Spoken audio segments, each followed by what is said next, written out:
Well, everybody, I don't usually do a midday video, but to be honest, I've just been watching all the news with Donald Trump at Davos, and I've got to be honest and say, wow, I cannot believe half the stuff he said, and it's just so, well, funny and also refreshing because a lot of us know exactly what he's talking about. We all feel what he's talking about, and the establishment tells us, well, that we're liars. So let's actually go through some of it because it's bloody interesting.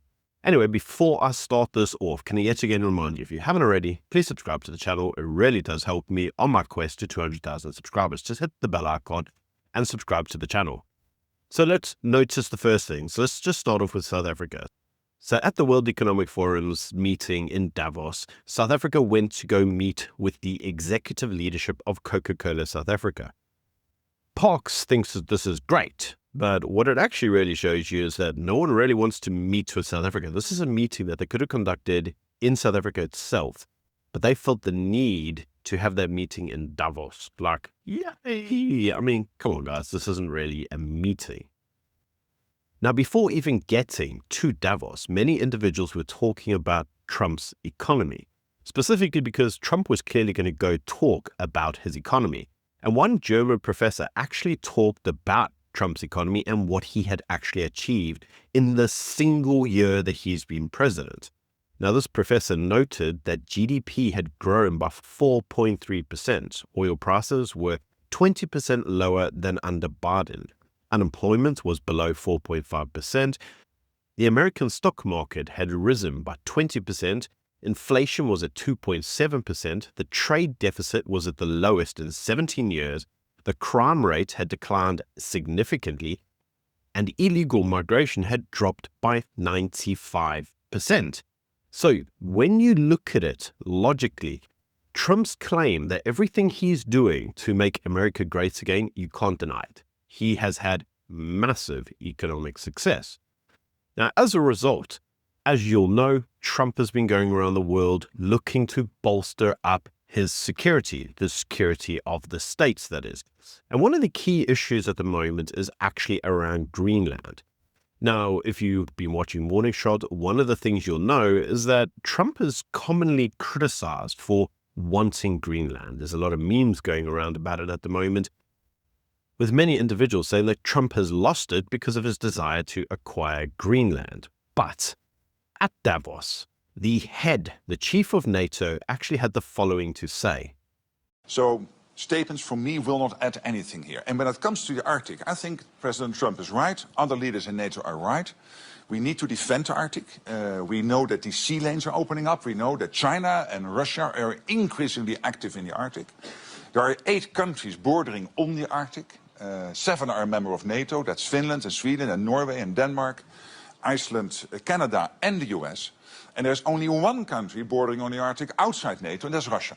And I would argue there is a 9th country, which is China, which is increasingly active in the Arctic region. So President Trump and other leaders are right. We have to do more there. We have to protect the Arctic against Russian and Chinese influence. And that's exactly what NATO ambassadors decided to do in September. We are working on that, making sure that collectively will we defend the Arctic region.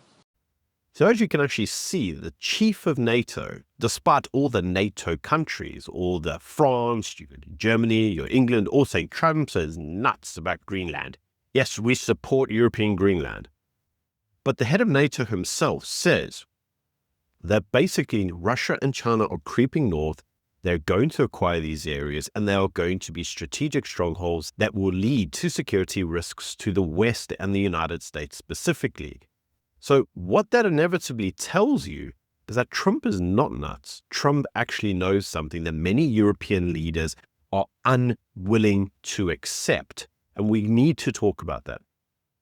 Now, the reason that this is important is because this idea that Donald Trump is needed for NATO security, the US is needed for NATO security, is something that the European leaders have been openly criticizing Trump about.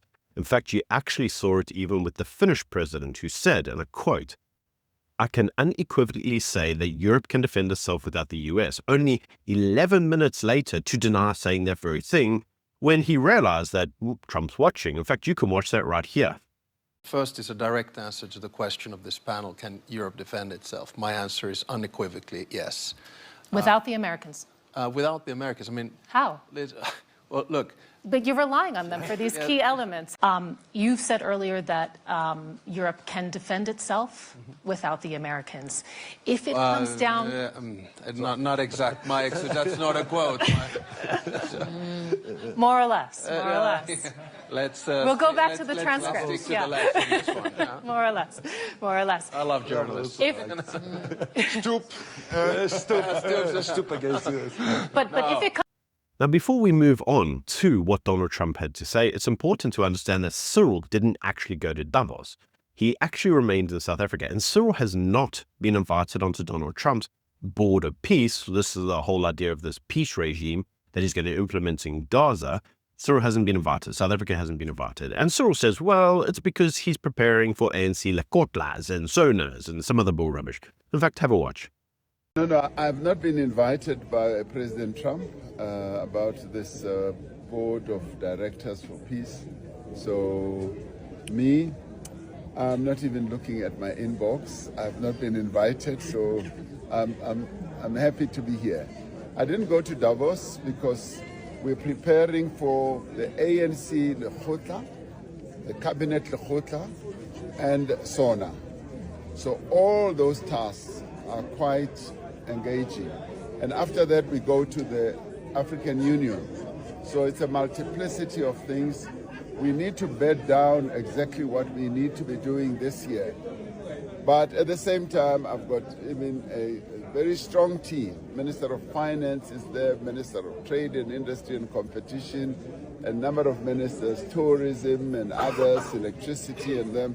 They are all there. So they are a solid team. If nothing else, they will be representing South Africa and me. Now, at Davos, an ENCA journalist actually tried to trap Donald Trump. She went up to him and she even boasted how she was going to tackle the president prior to that and call him out on his lies around the white genocide narrative. I managed to scream. I screamed a couple of times, to be honest. And I specifically said a question on South Africa. And this is when I managed to get US President Donald Trump's attention. And I asked him a question around this so-called white genocide that he is so adamant exists in South Africa. And I said to him, I asked him the question, what will it take for you to believe that there is no white genocide in South Africa? And are you willing to engage with the South African government further on this? And he said, what's happening in South Africa is really bad. And then I asked him again, I said, but what is it going to take for you to believe that there isn't a white genocide in South Africa? And he spoke about statistics. And I still wanted to engage further and tell him that but the statistics you have are not a true representation or reflection of what's actually going on in the country. And it's an important question that I needed to ask, Andrew, because at the end of the day, it's this perception that is being created about South Africa that does not exist. The statistics do not speak of that. And that South Africa is clearly being treated in a certain manner by the US administration because of this perception that a white genocide exists. She approached Donald Trump trying to push ANC propaganda, and Trump shot her down. In fact, you can have a watch right here. No white genocide in South Africa, and are you willing to engage with the South African government? Well, no, what's happening in South Africa is terrible. It's a terrible situation. What they're doing to people, a certain group of people, is unbelievable. You wouldn't think it could happen today. What would it make you believe that there is no white genocide, Mr. President, in South Africa? Well, we have seen the numbers, we've seen the records, and it is taking place. But this does highlight something fundamentally wrong with South African journalism, in that the journalists are no longer journalists, they are political actors. They are actually activists on behalf of the state. Now, the theme of mass migration to Europe was a big part of Donald Trump's speech. And he said, if you have a look at what's happened in Europe, they've opened their doors to jihad. If you look at Paris, you look at London, they're no longer recognizable. In fact, you can watch that here. We've seen what happened when Europe opened their doors to jihad. Look at Paris. Look at London. They're no longer recognizable. And I'm going to get myself into a lot of trouble with the folks in Paris and the folks in London. But you know what? That's the fact. They are no longer recognizable. And we can't let that happen to our country. We have incredible culture, tradition. Nothing wrong with their culture, their tradition. We can't let that happen here, and I'll never let it happen to the United States of America.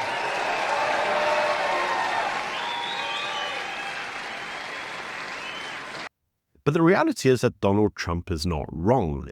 In fact, in a different debate, one of the Israeli representatives was asked around anti-Semitism in Europe, and he said that the real reason that we are having these problems in Europe is because of what he called the new Europeans.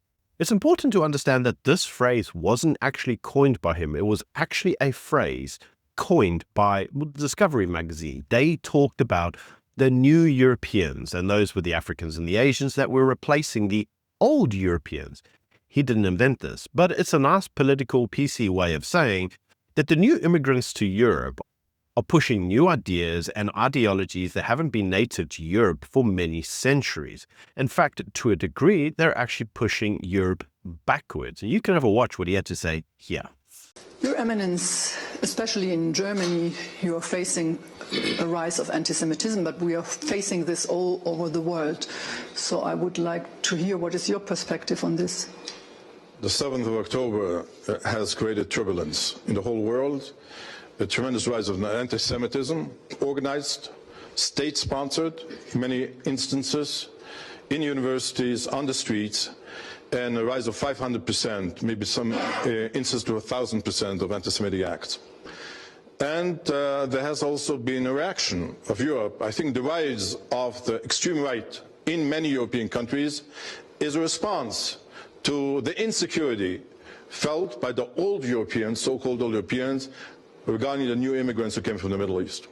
So I think that fighting Islamophobia and anti-Semitism is an interest of both religions and both communities, and when we do it together, it's going to be much more useful. We have created, under also the Saudi umbrella, more than 10 years ago, the Muslim Jewish Leadership Council, and which was successful. And we believe that we have to go this way if we want to make sure that every European can live in peace and walk in peace in the streets. Now, Vance himself also was addressed around this idea of civilizational decay in Europe, and he had the following to say.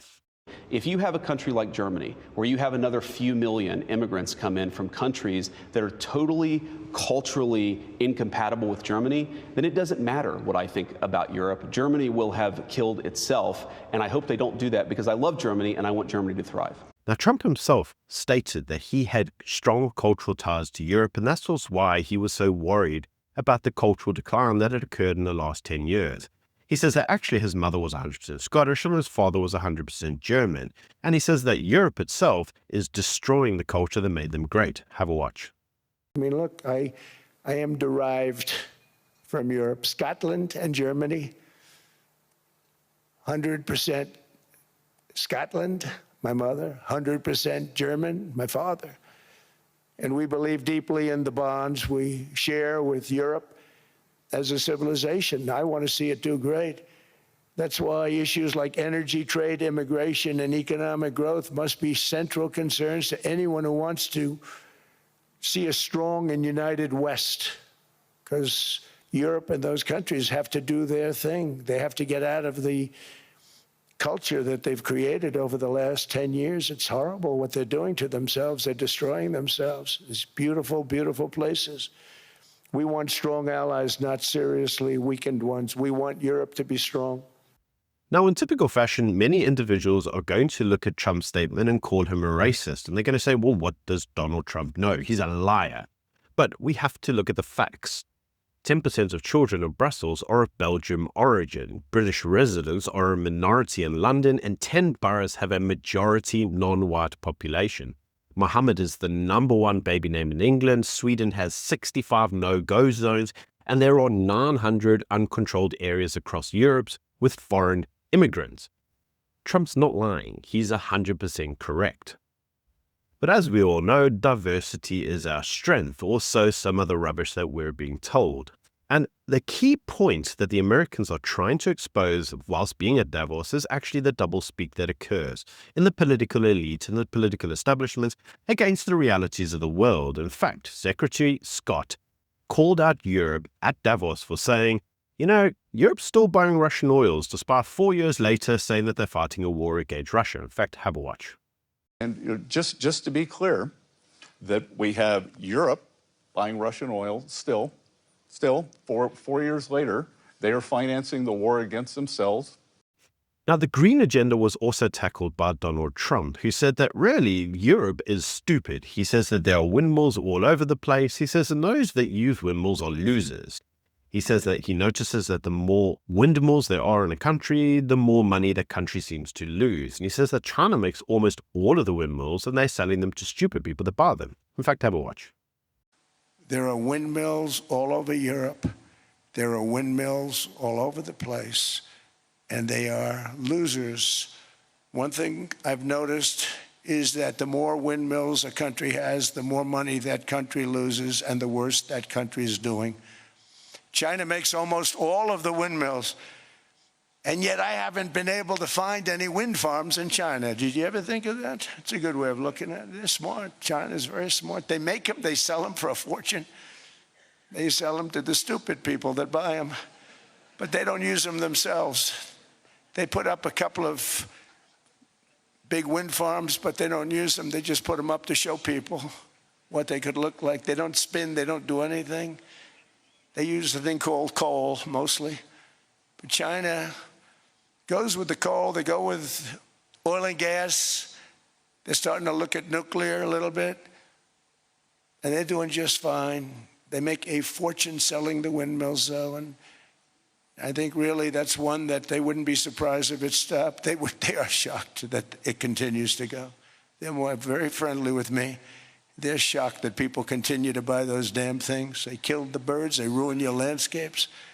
Other than that, I think they're fabulous, by the way. Stupid people buy them. So Donald Trump makes the startling allegation. China's smart, they make windmills, they sell them to you for a fortune. China sells them to stupid people that buy them. He says you have lots of windmills and China has none, and that's why they're great and you're dying. And to be honest, fact check true. Now this ultimately led a reporter to challenge Donald Trump directly around why he's being disrespectful to the UK and Europe. And Donald Trump says, I'm not. In fact, you can see what he had to say right here. Are you willing to fight Greenland? Are you willing to fight against European army for Greenland? I made that very clear. Why are you disrespecting the UK and Europe? We have a great relationship with NATO, but NATO has to step up. You're very disrespectful of Europe and the UK, sir. Why? No, I'm not, but they have to change their ways or they're going to... Why? Trade with your allies makes no sense. Between immigration and energy, if they don't change, bad things will happen to them.